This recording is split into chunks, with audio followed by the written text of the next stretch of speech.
Hello all and welcome back again. हम लोग discuss कर रहे थे सीसैट के पोर्शन में कॉम्प्रिहेंशन में हम लोगों ने काफ़ी कुछ क्वेश्चंस डिस्कस कर लिए हैं। लास्ट ईयर का पेपर 2022 का ही पेपर हम लोग डिस्कस कर रहे हैं।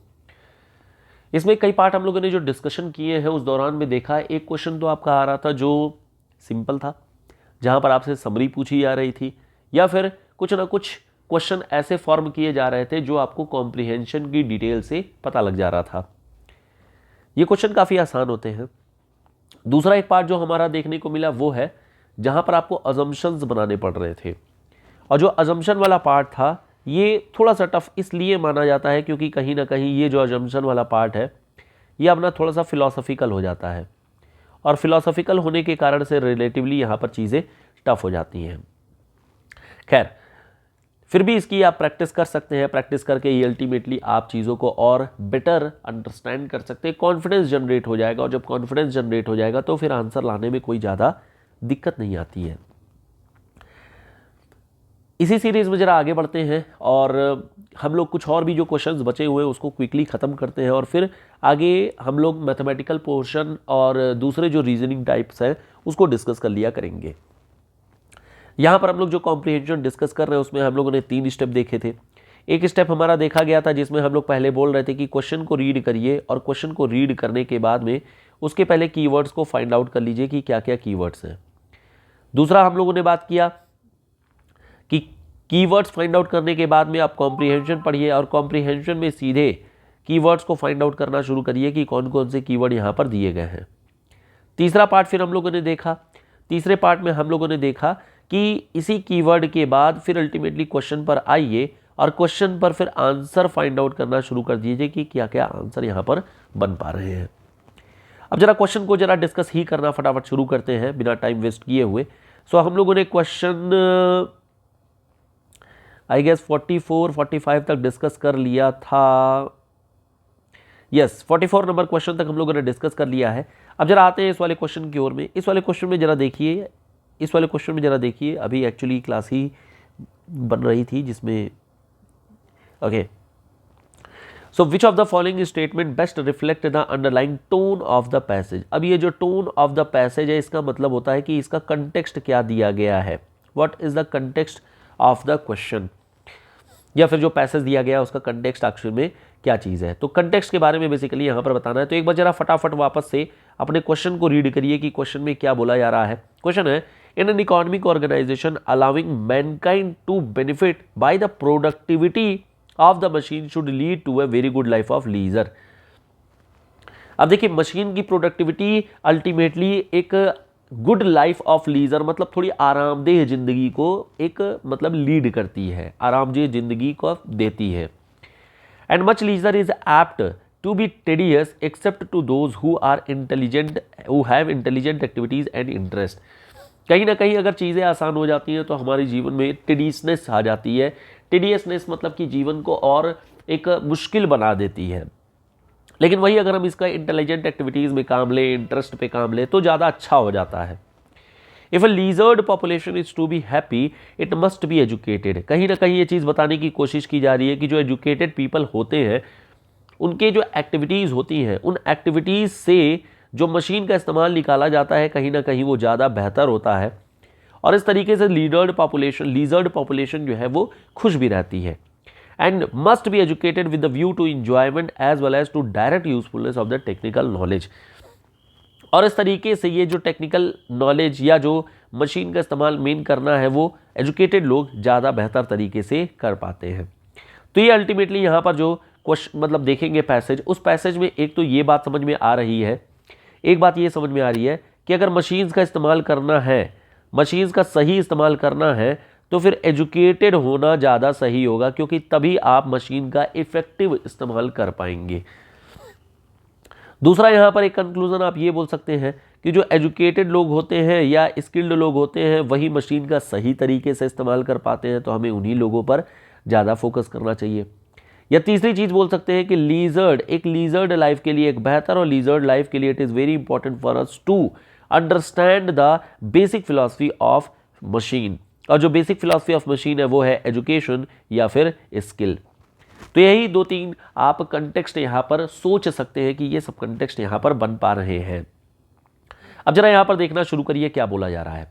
फर्स्ट ऑप्शन है only an educated population can best make use of the benefit of economic progress. कहा जा रहा है कि केवल और केवल एजुकेटेड पॉपुलेशन ही इकोनॉमिक प्रोग्रेस का बेनिफिट ले सकती है।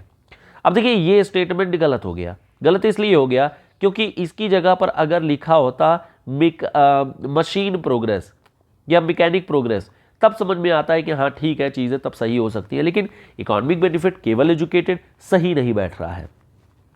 All the economic development should be aimed at the creation of leisure. अब देखिए यहाँ पर फिर से वही चीज़ बोली जा रही है कि सारी इकोनॉमिक डेवलपमेंट अल्टीमेटली लीजर को ही लीड करती है। ये भी स्टेटमेंट कहीं ना कहीं गलत हो गया। पैसेज में ऐसा कुछ भी नहीं लिखा गया है। पैसेज में ये बताया गया है कि जो लीजर है, एजुकेशन है और जो मशीन है, इन तीनों का क्या कॉम्बिनेशन बैठ रहा है। फिर बोला गया increase in the educated population of a country lead to increase in the happiness of its people. ये बात समझ में इसलिए आ रही है क्योंकि एजुकेटेड पीपल जितना ज़्यादा इंक्रीज करते आएंगे उतना ही अच्छा मशीन का इस्तेमाल होगा, और जब मशीन का इस्तेमाल अच्छे से होगा तो फिर उसकी लीजर्ड लाइफ में काफ़ी अच्छा रहेगा, लीजर अच्छी होती आएगी और इससे लोगों की हैप्पीनेस में बढ़ोतरी होगी। तो ये बात समझ में आ रही है कि हाँ ठीक है, this may be an correct option. Use of machine should be encourage in order to create a large leisured population. Use of machine का ज़्यादा इंकरेजमेंट करना चाहिए ऐसा कुछ नहीं है यहाँ पर, बल्कि एजुकेशन यही चीज़ है। एजुकेशन, मशीन और एक लीजर्ड लाइफ के बारे में बताया गया है, और इस लीजर्ड लाइफ, मशीन और एजुकेशन को लेकर के ऑप्शन नंबर सी हमारा मोस्ट करेक्ट ऑप्शन यहाँ पर बैठता है। सो ये हमारे लिए ऑप्शन, ये जो हमारा ऑप्शन है ये हमारा सबसे मोस्ट करेक्ट ऑप्शन बैठा, तो हमारा आंसर हो जाएगा यहाँ पर सी। बात समझ में आई क्या चीज़ है।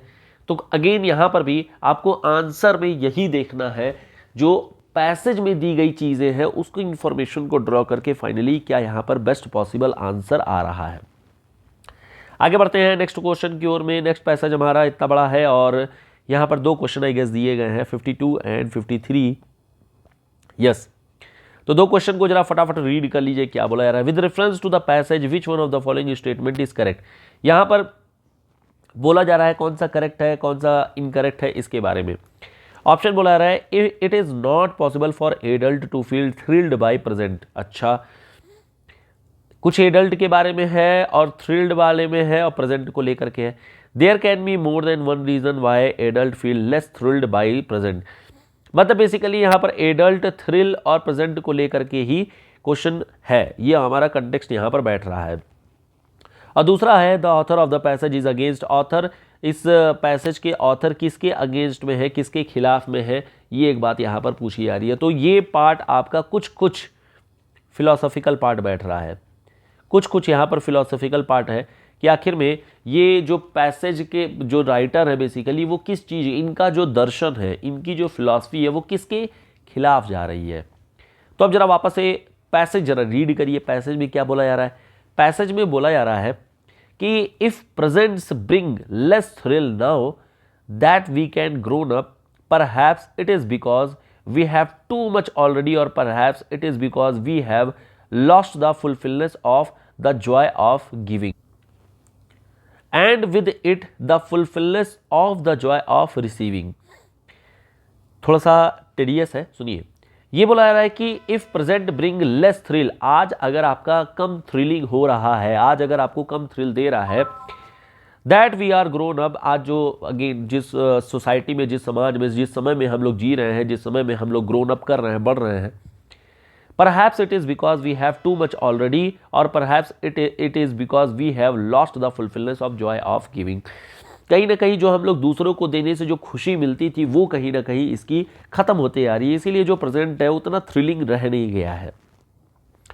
And with it the fulfilness of joy of receiving, और वही चीज़ है, मिलने की खुशी भी नहीं रह गई है। जैसे पहले के टाइम पे होता था ना कि समाज में किसी के बगल में कुछ नया तरीके का डिश बना तो टिफ़िन में आपके यहाँ पर आएगा। अब आपके यहाँ से टिफ़िन जाना है तो खाली नहीं जाएगा, वो कुछ ना कुछ भर करके फिर आप उनके यहाँ रखेंगे। एक जॉय ऑफ रिसीविंग और जॉय ऑफ गिविंग भी था। तो कहीं ना कहीं लाइफ में थ्रिल मची हुई थी, ओह क्या आज आने वाला है। So children's fear are poignant, their miseries are acute, but they do not look too forward nor too far backward. Do not look too forward nor too far backward.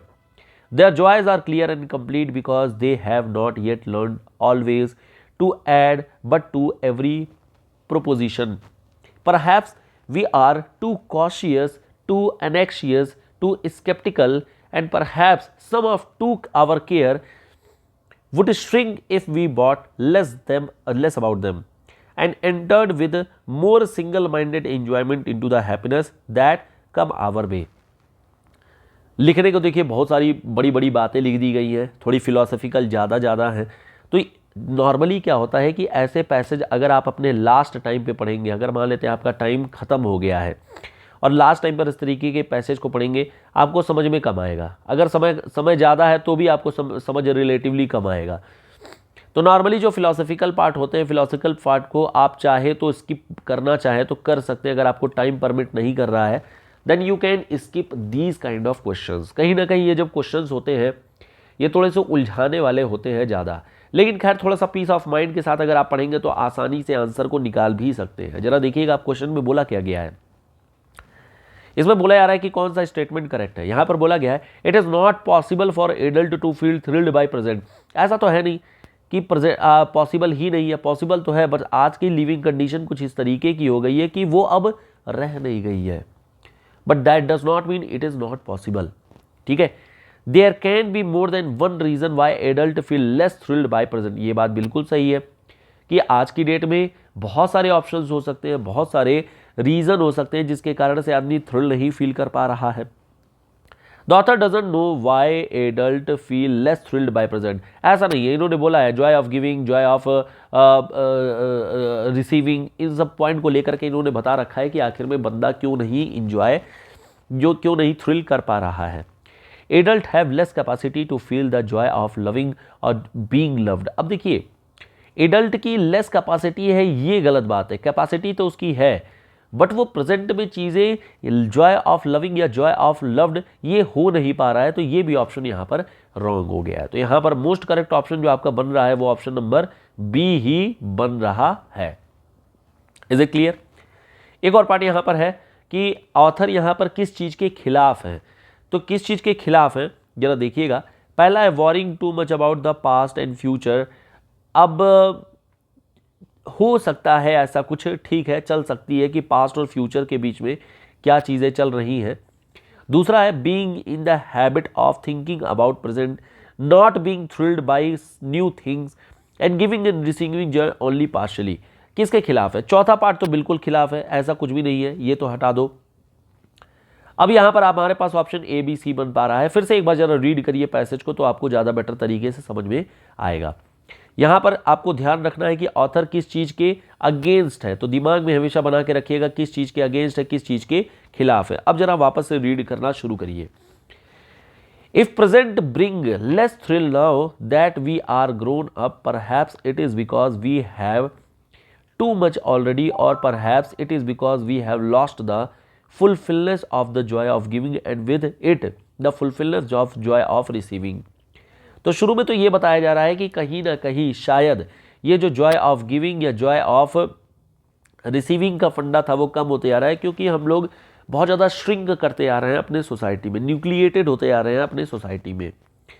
Children's fear are poignant and their miseries are acute, but they do not look to forward not to far backward. अब सीधी सी बात है, ये लोग ज़्यादा forward या ज़्यादा backward नहीं सोच सकते। इसी वजह से नॉर्मली जो चिल्ड्रेन के फियर होते हैं बड़े ही मतलब छोटे होते हैं, मिजरीज बहुत ही छोटी होती हैं। The joys are clear and complete, their joys are clear and complete. और बच्चों का जो जॉय होता है बड़ा ही कंप्लीट होता है, क्योंकि वो बड़े ही शॉर्ट टाइम के लिए चीज़ों को देखते हैं, इतना दिमाग लगा के नहीं सोचते हैं कि इसके अंदर में क्या सामाजिक सोच होगी या फिर क्या राजनीतिक सोच होगी। Because they have not yet learn always to add but to every proposition. हर चीज़ में वो अपना एक प्रीजुडाइज अभी डेवलप नहीं कर पाए हैं। Perhaps we are too cautious, too anxious, too sceptical. कहीं ना कहीं हमारा जो दिमाग है वो बहुत ज़्यादा सावधान हो गया है, बहुत ज़्यादा एंग्शियस हो गया, हर चीज़ को सवाल लगाना, हर चीज़ को निगेटिव सेंस में रखना, ये हो जाता है। Perhaps some of our cares would shrink if we bought less about them। कहीं ना कहीं जो हमारी जो केयर है वो श्रिंक करते आ रही है, अगर हम उसे मतलब वही है कि if we thought less about them and entered with more single minded equipment into the happiness that come our way. अब जरा वापस से रीड करिए अपने इस पैसेज के किसके खिलाफ है। यहाँ पर बोला गया giving and receiving joy only partially, ये तो बिल्कुल गलत है। Not being thrilled by new things, ये भी गलत है, क्योंकि बंदा थ्रिल तो हो रहा है लेकिन वो इतना ज़्यादा सावधान है, इतना ज़्यादा स्केप्टिकल है, इतना ज़्यादा उसकी प्रीजुडाइस है कि वो चीज़ों को ले नहीं पा रहा है, मतलब कि उसके बारे में वो कुछ अपना एक्सप्रेशन नहीं शो कर पा रहा है। तो ये भी स्टेटमेंट जो है कहीं ना कहीं गलत है, because he is thrilled. Being in the habit of thinking about present, अब वो प्रेजेंट की जगह पर अब क्या सोच रहा है, being in the habit of thinking about present ये नहीं होना चाहिए, बल्कि वो प्रेजेंट की जगह पर पास्ट और फ्यूचर ज़्यादा सोच रहा है। पास्ट और फ्यूचर, पास्ट से क्या है कि वो बहुत ज़्यादा सावधान हो गया है और फ्यूचर के लिए वो काफ़ी स्केप्टिकल हो गया है।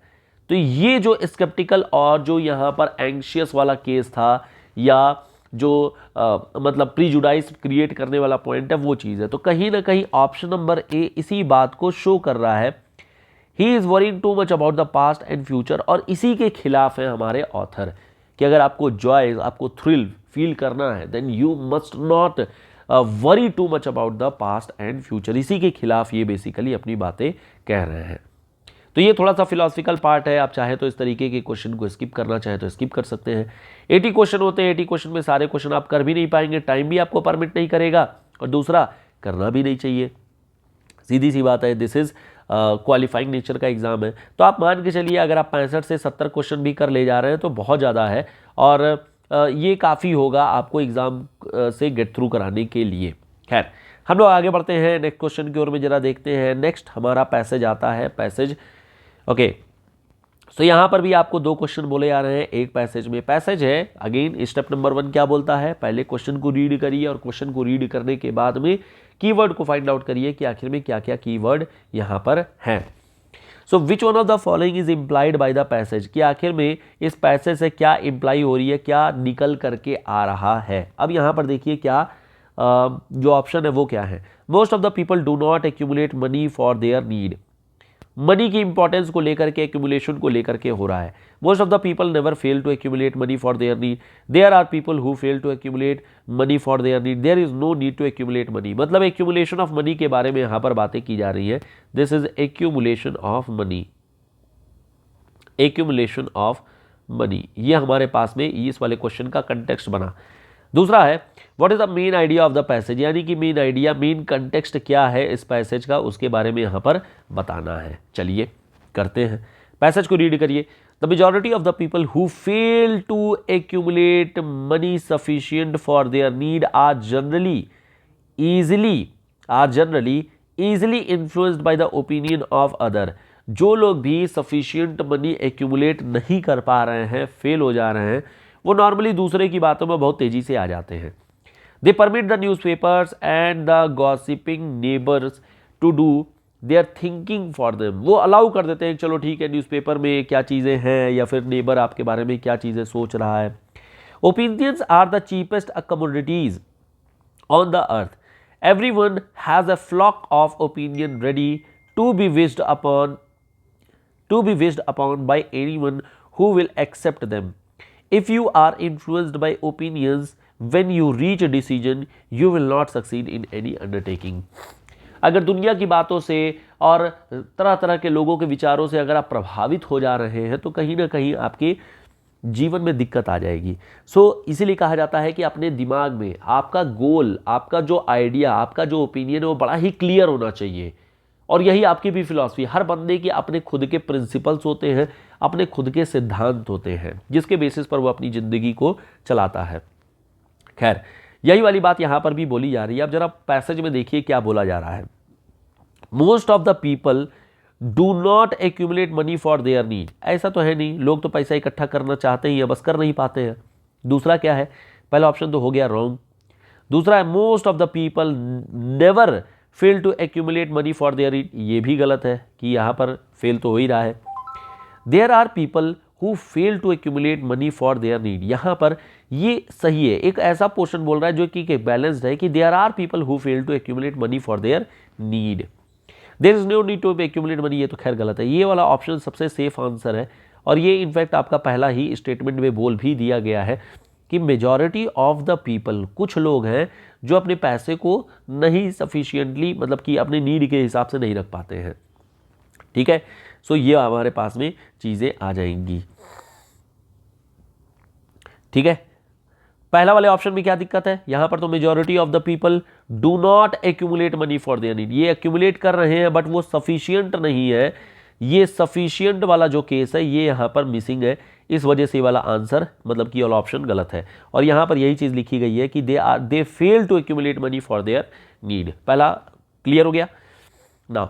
दूसरा वाला जो पार्ट है यहाँ पर आखिर में मेन आइडिया क्या है इस वाले मतलब कि हमारे इस पैसेज का मेन आइडिया क्या है उसके बारे में आपको बताना है। देखिए, people should not be influenced by the opinion of other, बिल्कुल सही बात है, लोग किसी दूसरे के ओपिनियन से प्रभावित नहीं होने चाहिए। अभी हम लोगों ने बात किया ना कि हमेशा ओपिनियन, प्रिंसिपल और जो आपके ऑब्जेक्टिव्स हैं, एम है, वो बड़े ही क्लियर होने चाहिए। It should be very very clear to you. People should accumulate as much money as they can, ये सब तो फालतू चीज़ है, ये तो केवल बताने की कोशिश की जा रही है कि एग्जाम्पल के थ्रू बताने की कोशिश की जा रही है कि बंदे का आइडिया, बंदे का ओपिनियन किस तरीके से बदल सकता है। So people should neither give nor accept the opinion, ये भी गलत है क्योंकि लोग तो ओपिनियन देंगे ही देंगे। ओपिनियन देना तो खैर एक पॉजिटिव, एक सोशल एलिमेंट भी है जहां पर ओपिनियन दिया जाता है। People will succeed in any undertaking if they do not accept any opinion at all, ये भी गलत है। देखिए, ओपिनियन एकदम से रिजेक्ट करना भी सही नहीं होता। You have to analyse, you have to examine the opinions, then only you can take और रिजेक्ट द ओपिनियन। तो यहाँ पर जो मोस्ट करेक्ट ऑप्शन बना वो हमारा ऑप्शन नंबर ए बन रहा है, ये सबसे मोस्ट करेक्ट ऑप्शन बन रहा है। क्लियर हो गया क्या चीज़ है। तो ये I think okay, there is one more passage, एक और पैसेज है, जरा इसके बारे में भी देख लेते हैं। एक लाइन का पैसेज है और एक ही लाइन का क्वेश्चन भी है। With reference to the above passage which of the following statement is are correct, conventions के बारे में है और sources of right of man को लेकर के पढ़ ही लेते हैं। 2 लाइन का क्वेश्चन है, क्या ही दिक्कत है। सुनिए, the social order is a secret right, social order जो सामाजिक ऑर्डर होता है वो एक सीक्रेट राइट है, which is the basis of all other rights, सही बात है। Nevertheless this right does not come from nature and must therefore be founded on conventions.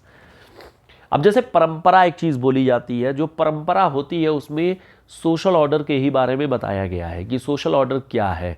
तो हमारे जैसे घर में भी अगर आप देखेंगे तो जैसे आपके जो ग्रेट ग्रैंड पेरेंट्स हो गए या ग्रैंड पेरेंट्स हो गए या फिर जो आपके पेरेंट्स हैं, तो उनमें एक हायरार्की बनी हुई है और उसी हायरार्की, वो हायरार्की कैसे बनी है, वो एक सीक्रेट राइट के तौर पे बनी हुई है, एक पवित्र है, मतलब कि एक अच्छा राइट के तौर पर दिया गया है। और वो चीज़ ऑब्वियसली कॉन्स्टिट्यूशनल नहीं है, कोई ऐसी चीज़ नहीं है जो आपके नेचुरल से डिराइव हो रही हो, वो सीधी सी बात है कन्वेंशंस के थ्रू यानी कि परंपरा के थ्रू ही बनते जाते हैं। अब यहाँ पर ऑप्शन देखिए, convention are the sources of right of the man, परंपरा ही मनुष्य को एक तरीके से कहिए राइट देती है, उसको एक तरीके से कहिए कि अधिकार देती है। बात सही भी है। इनफैक्ट कई सारे हमारे फिलॉसफीज़ भी हैं, जैसे रामायण ही देखिए या गीता देखिए, तो यहाँ पर भी आपको बहुत सारे फिलॉसफीज़ मिल जाएंगे जिससे परंपरा के बेसिस पर आपको देखने को मिलता है लोगों को अधिकार मिल रहा है। Right of man can be exercised only when there is a social order, right of man केवल तभी एक्सरसाइज किया जा सकता है जब सोशल ऑर्डर है। ये स्टेटमेंट गलत इसलिए हो गया क्योंकि पॉलिटिकल ऑर्डर, इकोनॉमिक ऑर्डर और भी तमाम तरीके का ऑर्डर है जिसके बेसिस पर मैन जो है अपने अधिकार का उपयोग करता है। ये बात है, इसका उल्टा करेंगे अगर आपकी सोशल ऑर्डर है अगर, तो आदमी अपने अधिकारों का उपयोग कर पाता है, राइट ऑफ मैन ये कर पाता है। ये स्टेटमेंट जरूर सही होगा। तो यहाँ पर ऑप्शन केवल और केवल 1 करेक्ट है, this is only and only 1 correct option. ठीक है, आगे हमारे पास फिर एक और भी पैसेजेस हैं, ये मेरे ख्याल से ठीक है, ये हमारे लास्ट पैसेज है। एक एक क्वेश्चन को लेकर के और भी पैसेजेस है। सो एक ये क्वेश्चन हो गया, एक दूसरा क्वेश्चन, 3 और क्वेश्चन है, जरा फटाफट पढ़ लीजिए क्या क्या क्वेश्चन है। अजम्पशन यहाँ पर भी पूछा गया है, यानी ये भी क्या हो गया, फिलोसॉफिकल पार्ट हो गया आपके क्वेश्चन का। तो फिलोसॉफिकल पार्ट अगेन है, तो इसको भी हमें थोड़ा ध्यान से देखना पड़ेगा। जरा पढ़िए वापस से क्वेश्चन क्या बोला जा रहा है। ऑथर का अजम्पशन क्या है अबाउट साइंटिफिक रिसर्च, चलो ठीक है, फिलोसफिकल हो गया। अगला पार्ट क्या है, अकॉर्डिंग टू ऑथर, ऑथर के बारे, ऑथर यहाँ पर क्या बोलने की कोशिश कर रहा है उसको लेकर के है, सुनिएगा। To encourage research is one of the functions of university. University का एक काम होता है कि इन रिसर्च को इनकरेज किया जाए। चलो ठीक है, इनकरेज करा देते हैं। Contemporary universities have encouraged research not only in those cases where research is necessary but on all sorts of entirely unprofitable subjects as well। हर जगह पर रिसर्च की जा रही है, तो रिसर्च करना ठीक है, लेकिन हमेशा वो एक डायरेक्शनल रिसर्च होनी चाहिए। Not only in those cases where research is necessary but also in all sorts of unprofitable subject as well। जहां हमें प्रॉफिट होना चाहिए केवल उसी पर ज़्यादा रिसर्च करनी चाहिए, लेकिन ये क्या है, कहीं पर भी डायरेक्शनलेस रिसर्च करते जा रहे हैं। Scientific research is a probable never completely valueless. हालांकि कभी ऐसा है नहीं कि अगर आप किसी सब्जेक्ट पर रिसर्च कर रहे हैं तो वेस्ट जाएगी, ऐसा नहीं है। However silly and insignificant it may seem, however mechanical and unintelligent the labors of the researcher, there is always a chance that the result may be of value to the investigator of talent who can use the facts collected for him by uninspired but industrious researcher as the basis of some fruitful generalizations। But where research is not original but consists in the mere rearrangement of existing material, where its object is not scientific but literally or historical, then there is a risk of whole business becoming merely futile। कुल मिलाकर के यहाँ पर जो main बातें कही जा रही है उसको मैं क्रैक्स बता दे रहा हूँ। जैसे ये बोला गया कि हमें डायरेक्शनलेस रिसर्च नहीं करनी चाहिए, जो भी रिसर्च होनी चाहिए वो हमेशा एक डायरेक्शनल होनी चाहिए। दूसरी चीज़ फ्रूटफुल होनी चाहिए। ऐसा नहीं कि रिसर्च आप किसी भी सब्जेक्ट, किसी भी टॉपिक कभी भी किए जा रहे हैं। हालांकि अगर आप रिसर्च किसी भी टॉपिक, किसी भी चीज़ में किए जा भी रहे हैं तो भी एक हमें उसका इम्पैक्ट तो देखने को मिलेगा ही मिलेगा, लेकिन ज़्यादा बेहतर होता अगर आप किसी डायरेक्शन वाली चीज़ें या मोर प्रॉफिटेबल जो चीज़ें हैं उस पर रिसर्च करें। दूसरी चीज़ बोली जा रही है कि अगर हम केवल और केवल एग्जिस्टिंग मटेरियल का ही एक तरीके से इंसाइक्लोपीडिया तैयार कर दिया जा रहा है, जिसको एपिस्टेमोलॉजी भी कहा जाता है, केवल अगर आप रीअरेंजमेंट ऑफ द फैक्ट्स कर देंगे तो भी सही चीज़ नहीं है। We need to do some new research, original research करना भी ज़रूरी होता है। और अगर मान लेते हैं यही चीज़ बोली जा रही है कि where its object is not scientific but literal और historical, then there is a risk of whole business becoming merely futile. अगर हिस्टोरिकल और रिसर्च अगर है केवल, तो अगर वो साइंटिफिक नहीं है तो कहीं ना कहीं ये चीज़ अपने आप में एक रिस्की भी हो जाती है कि क्या प्रॉब्लम यहाँ पर देखने को मिल रही है। अब देखिए अजम्पशन क्या बोला जा रहा है, अजम्पशन क्या है, अब जरा समझिएगा यहाँ पर क्या अजम्पशन यहाँ पर आ सकती है। What can be assumption can be drawn from here. So it is never very valuable. जो रिसर्च होगी वो जरूरी नहीं है कि वैल्यूएबल हो। नेवर वाला जो वर्ड है ये अपने आप में गलत हो जाएगा, नेवर नहीं होना चाहिए। ये आप लगा सकते हैं, this may not be valuable, may not be valuable. Second statement है, it is something sometimes very valuable. ठीक है, हो सकता है, बट ठीक है, वेरी वैल्यूएबल ये काफ़ी एक्सट्रीम हो जाएगा। We should not go with extreme statements. तो एक्सट्रीम स्टेटमेंट अपने आप में थोड़ा सा गड़बड़ हो जाएगा। C option, it is never without some value. Yes, ये आप बोल सकते हैं कि कोई भी वैल्यू नहीं रहेगी। ये स्टेटमेंट जो है कहीं ना कहीं गलत हो जाएगा। तो हाँ, वैल्यू रहेगी, और अगर आप विदाउट लिख रहे हैं तो वहां पर नेवर का इस्तेमाल कर रहे हैं तो ये ज़्यादा बेटर कॉम्बिनेशन बैठ रहा है। It is always very valuable, ये तो खैर बिल्कुल बेकार स्टेटमेंट है। तो मोस्ट करेक्ट ऑप्शन यहां पर हमें सी वाला ही देखने को मिल रहा है। Now coming to the next question. Next हमारे पास क्वेश्चन है, according to the author, author क्या कहना चाह रहे हैं, इसमें क्या चीज़ होनी चाहिए। ऑप्शन नंबर ए बोला जा रहा है, not many research result can be of value to an intelligent investigator. Not many research result can be of value to an intelligent investigator। जो भी इंटेलिजेंट इन्वेस्टिगेटर है, जरूरी नहीं है कि बहुत सारे रिसर्च का उसके ऊपर में प्रभाव पड़ेगा ही और उसको वैल्यू देगा ही देगा। डिपेंडिंग कि कितना प्रॉफिटेबल आपकी रिसर्च है उससे रिलेटेड बातें यहां पर हो रही हैं। तो ठीक है, मतलब थोड़ा सा एक ऑप्शन है जिसको हम गलत नहीं बोल सकते, ठीक ऑप्शन है यहां पर। दूसरा है कि a research result is always valuable to an intelligent investigator. ये तो बिल्कुल गलत है, क्योंकि कई बार रिसर्च जो होती है वो गलत भी होती है। गलत का मतलब अगर हिस्टोरिकल है, केवल और केवल रीअरेंजमेंट ऑफ द फैक्ट्स है, then it will not lead to value to an intelligent investigator. C option is any research result can be of value to an, अगर किसी भी तरीके के रिसर्च का रिजल्ट आ रहा है तो वो हमारे इंटेलिजेंट इन्वेस्टिगेटर की वैल्यू बन सकती है। In fact this was written into the passage. देखिए, all sorts of entirely unprofitable subjects as well, scientific research completely never completely valueless, ये वाली बात यहाँ पर बोली जा रही है। तो कहीं ना कहीं it may lead to value to an investigator of the talent, और ये बात यहाँ से निकल करके आ रही है। This one is the most correct option.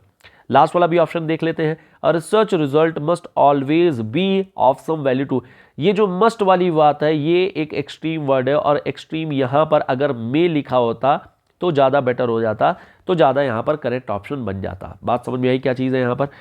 So this one will be the most correct option. Now coming to the next passage, next और लास्ट पैसेज है हमारा इस सेशन का। Which one of the following, again step 1 में क्या बोला गया है? स्टेप 1 में बोला गया है कि आप पहले अपने क्वेश्चन को रीड करिए, तो क्वेश्चन को जरा रीड करिए फटाफट। विच one of the following best reflect the practical, rational and lasting solution, क्या इसमें से चीजें निकल करके आ रही हैं? और इसमें अगर आप ऑप्शन देखेंगे तो यहाँ पर construction of concrete storage tank canal something infrastructure के बारे में बातें हो रही हैं। तो जरा इंफ्रास्ट्रक्चर वाली चीज़ों को देखिए। अब जरा पैसेज पढ़ते हैं, छोटा ही पैसेज है। How best can the problems of flood and drought be addressed so that the losses are minimal and the system become reliant, मतलब जितने भी तरीके के डिजास्टर आ रहे हैं इनसे बचने का हमारे पास में क्या तरीका हो सकता है। In this context, one important point that need to be noted is that India gets too much water, about 75% of the annual precipitation during 120 days, June to September, and too little for the remaining 245 days। मतलब कहीं ना कहीं एक intensity हमें देखने को मिल रही है इन 120 दिनों में, और बाकी के जो 245 दिन है उसमें रिलेटिवली काफ़ी कम बारिश होती है। And that is why we have to manage the water resource. तो वाटर रिसोर्स को हमें यहाँ पर मैनेज करने की जरूरत है, क्योंकि कहीं ना कहीं एक समय पर एक यूनिफॉर्मिटी मेंटेन नहीं है, यहाँ पर नॉन यूनिफॉर्म सिस्टम होने के कारण से we have to manage with the water resource. Now this skewed water availability has to be managed and regulated for its consumption throughout the year। तो वही चीज़ है, यहाँ पर बोला गया है कि since the water is not uniform and that is why we need to manage the water, हमें वाटर यहाँ पर मैनेज करने की ज़रूरत पड़ जाती है। अब यहाँ पर ऑप्शन में क्या बोला जा रहा है? ऑप्शन में यहाँ पर सीधे तौर पे बोला जा रहा है, जरा पढ़िएगा, वाटर मैनेजमेंट स्ट्रक्चर्स को ही लेकर के यहाँ पर चीज़ें बोली जा रही हैं। अब वाटर मैनेजमेंट में क्या है? Constructing huge concrete storage tank and canal across the country. हमें अक्रॉस द कंट्री करने की क्या ज़रूरत है? ये तो डिपेंड करेगा तब ना जब across the country same ununiformity, non uniformity अगर हर जगह पर पाई जा रही होगी तब हमें इस तरीके के टैंक और इस तरीके के कनाल बनाने की ज़रूरत है। बट ऐसा कहीं पर भी नहीं लिखा है, यहाँ पर सिंपली लिखा गया है कि इंडिया में इस तरीके की चीज़ें होती हैं, but that may be regional और that may be in general. Now changing the cropping pattern and farming practice, ऐसा कुछ भी कहीं पर नहीं लिखा गया है, क्रॉपिंग पैटर्न वगैरह के बारे में कहीं पर भी बातें नहीं कही गई हैं, तो we will outrightly reject this। Now interlinking the river across the country, interlinking of the river के बारे में कहीं नहीं बताया गया है, हम इसे भी रिजेक्ट करेंगे। लास्ट ऑप्शन बोला जा रहा है कि buffer stocking of water through dams and recharging aquifer, ये बोला जा रहा है कि जो हमारा वाटर का स्टोरेज है वो करने की ज़रूरत है। तो जो वाटर का स्टोरेज है, this one is the again most correct option, ये हमारा मोस्ट करेक्ट ऑप्शन है। अब यहाँ पर आप डैम बना सकते हैं, रिचार्जिंग ऑफ एक्यूफर कर सकते हैं, ये बात समझ में आ रही है, क्योंकि कहीं ना कहीं this one is related with the flood से रिलेटेड यहाँ पर चीज़ें बन रही हैं। तो ये तो हमारे वाटर कंजर्वेशन स्ट्रक्चर्स हो गए, लेकिन ये जो डी वाला ऑप्शन है ये हमें बता रहा है कि how we can store the water, along with that storage how we can prevent the disaster। so this one would be the most correct option। और इस तरीके से हमारा ये पेपर कंप्लीट होता है, ये हमारा कॉम्प्रिहेंशन का पार्ट कंप्लीट होता है। Now we are going to discuss mathematical portion in the next class. तो अभी मैं थोड़ा बाहर हूँ, तो हो सकता है आपकी जो साइंस वाली क्लास है वो ना हो, तो हम लोग इसको साइंस वाली क्लास मोस्ट प्रोबब्ली 3rd और 4th ऑनवर्ड्स स्टार्ट करेंगे, या इससे पहले अगर सेशन बन जाता है तो फिर इट विल बी अपलोडेड। जो डाउट रहेगा टेलीग्राम चैनल में पूछ लीजिएगा। मिलेंगे नेक्स्ट वीडियो में। Till then goodbye, thank you so much, bye bye.